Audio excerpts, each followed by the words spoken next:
To make a long story short, I'm a 25-year-old female, and my husband is a 33-year-old male. He just walked out on us a month over ago.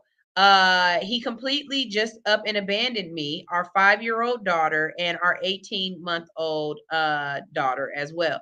He has an ex-wife who is 30, and they have a 12-year-old daughter from their marriage. No formal custody involved, but we would usually get my stepdaughter every other weekend, and my husband would pay his ex-wife, the child support every month on the first when he got paid.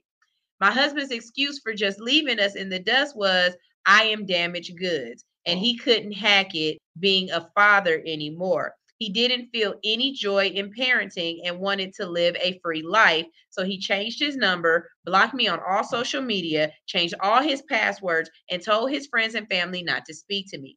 It turned my entire life upside down because I've been a stay-at-home mom since our eldest was born. I got my degree, and we talked about me going back to the workforce since she entered kindergarten this year in the fall, but it was not set in stone. My husband literally gave me an allowance every week to buy groceries, pay bills, diapers, anything the kids needed, etc. And I will always stash a little bit away, but he definitely was the breadwinner in our relationship. My husband's ex-wife messaged me earlier today asking if we could talk about something serious. I asked her what was up, and she asked if I could pay her the amount of child support my husband usually gives her every month on the first. I curiously asked how much because my husband never told me exactly what he gave her. I never really thought it was any of my business, and she told me she needed 900 that he usually gives her because both she and her new husband are struggling to pay their bills, and they rely on the child support to make their rent payment, and they're behind. I told her I couldn't do it because truthfully I can't, and I'm still waiting to get an appointment so I can receive government benefits, because with what little money I did save up, it's going to now be taken away every single bill I have to pay by myself to keep a roof over mine and my kids' head and to make sure they're fed, etc. There is and will be no way I can spare almost $1,000 to my ex-husband's married wife. She blew my phone up, calling me a piece of shit, a stupid bee, saying that she can understand why he left me, threatening to keep my stepdaughter away from me and my kids because we are bad influences, and that my stepdaughter is going to struggle because I can't fork over the money to literally do not that I literally do not have. Wow. I tried apologizing, but it was no use because it just ended up with her calling me more names. What?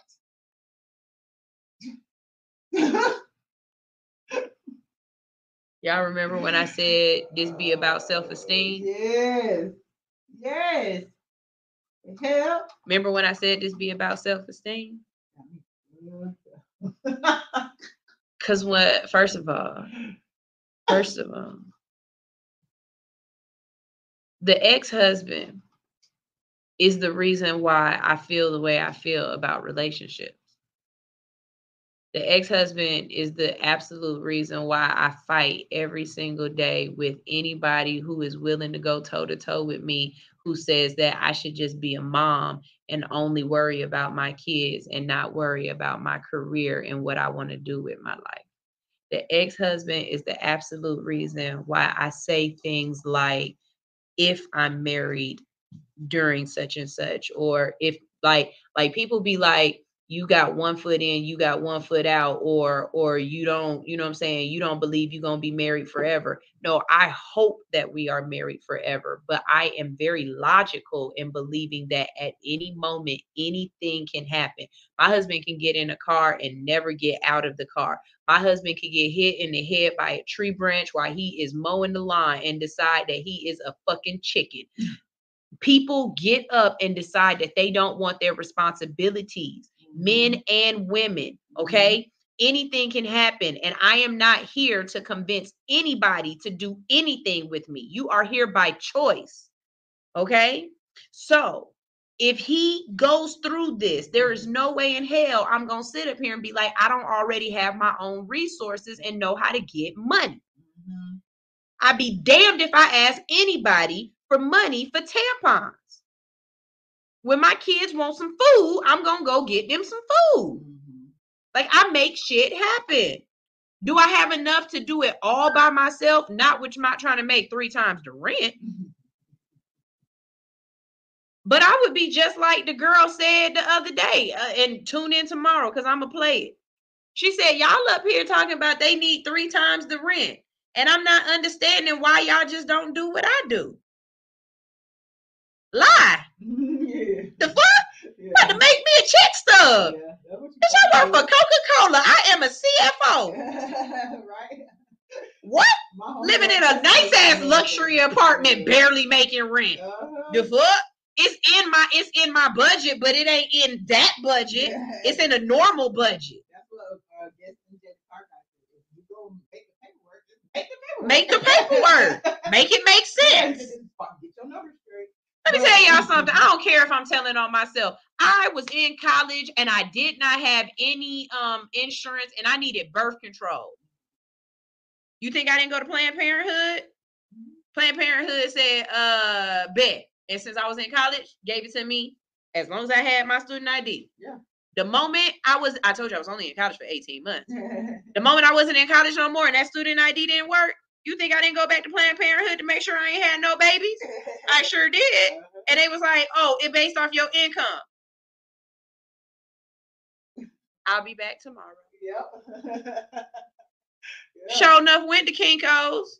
Because at the time, I just told you I was working at Club Blaze. And Mama's Prime Time. Oh, yeah. No, yeah.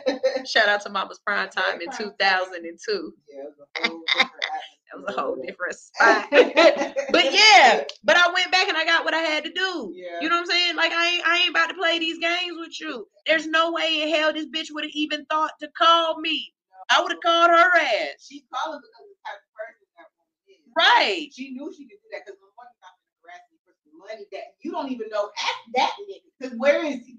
You know what I'm saying? Where is he? Plus, you got a situation. How the hell am I responsible for something both our ex-husbands did? You know what I mean? F that. I didn't get to have any of the sex. Why do I have to pay for it? Yeah. I'm nowhere in this equation. I didn't get no head. I didn't come. Like none of that. That's not my nut. I call my daughter nut. She be like, why you call me that? She thinking I'm calling her crazy. You was my favorite one. But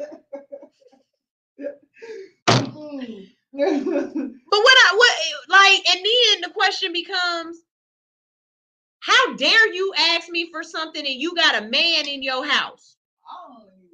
All of that. All of this is weird to me. Like, let me tell you something. If it really come down to it, any man that don't got a job, if it really come down to it, I expect y'all to go stand outside of Home Depot. I mean, I do. If you can't figure out nothing else to do to make some money, you know how to use a fucking hammer and nails. Go stand your ass outside of Home Depot and wait for somebody to need their lawn mowed, some sheetrock put up, something. But you're gonna have to figure out something, Shirley. I'm not even I don't even care about her. It's this ex-wife that just got me blowed. Like Aaliyah over here cracking. Like, how the hell you gonna call my phone and demand that I pay the child support? That was an arrangement between him. Like she said, she had nothing to do with it. She didn't even know the amount. So we don't even know if this chick lying about the amount. Right. So it sounds like I need a pay stub. Yeah, she had the audacity to ask you for the money. She would have the audacity to lie about how much she was getting. Mm-hmm. What the fuck makes you think I'm gonna give you that money? I don't get it. I don't get it. No, I ain't paying nothing. You got the right one, baby. All right, y'all. That's Ask the Hood. And today I'm actually gonna get to this one because we never get to it, and I always want to make sure we get to it. Up next is one of my closet favorite segments.